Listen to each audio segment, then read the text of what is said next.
ଅମାବାସ୍ୟାରେ ସୂର୍ଯ୍ୟପରାଗ, ପୂର୍ଣ୍ଣିମାରେ ଚନ୍ଦ୍ରଗ୍ରହଣ ହୋଇଥାଏ। ସୂର୍ଯ୍ୟ ଚନ୍ଦ୍ର ମଝିରେ ପୃଥିବୀ ରହିଲେ ଚନ୍ଦ୍ରଗ୍ରହଣ ହୋଇଥାଏ। ସୂର୍ଯ୍ୟ, ପୃଥିବୀ ଏବଂ ଚନ୍ଦ୍ର ଏକ ସୌରରେଖାରେ ଅବସ୍ଥାନ କରନ୍ତି। ସୂର୍ଯ୍ୟ ପୃଥିବୀ ମଝିରେ ଚନ୍ଦ୍ର ଏକ ସୌରରେଖାରେ ଅବସ୍ଥାନ କଲେ ସୂର୍ଯ୍ୟପରାଗ ହୋଇଥାଏ। ଏହା ବୈଜ୍ଞାନିକମାନଙ୍କର ମତ। ଏହି ସମୟରେ ପୃଥିବୀ ଏବଂ ଚନ୍ଦ୍ର ସାଙ୍ଗ ହୋଇ ସୂର୍ଯ୍ୟଙ୍କ ଚାରିପାଖରେ ବୁଲନ୍ତି। ପ୍ରକୃତ କଥା ହେଲା, ଚନ୍ଦ୍ର ରାହୁକୁ ଗ୍ରାସ କରେ ନାହିଁ।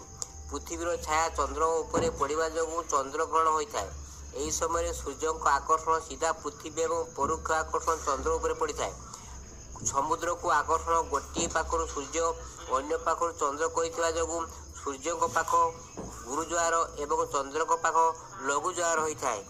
ଏହି ସମୟରେ ସୂର୍ଯ୍ୟ ଏବଂ ଚନ୍ଦ୍ର ପୃଥିବୀକୁ ଆକର୍ଷଣ କରୁଥିବା ଯୋଗୁଁ ପୃଥିବୀର ଯାନ୍ତ୍ରିକ ତ୍ରୁଟି ଘଟିଥାଏ। ଏହି ସମୟରେ ଶଙ୍ଖ, ଘଣ୍ଟା ବଜାଇବା ଏବଂ ଈଶ୍ୱର ପରିଧାନ କର୍ମ କରିବା ପୃଥିବୀର ଏନର୍ଜି ଲେଭେଲକୁ ବାଲାନ୍ସ କରିଥାଏ।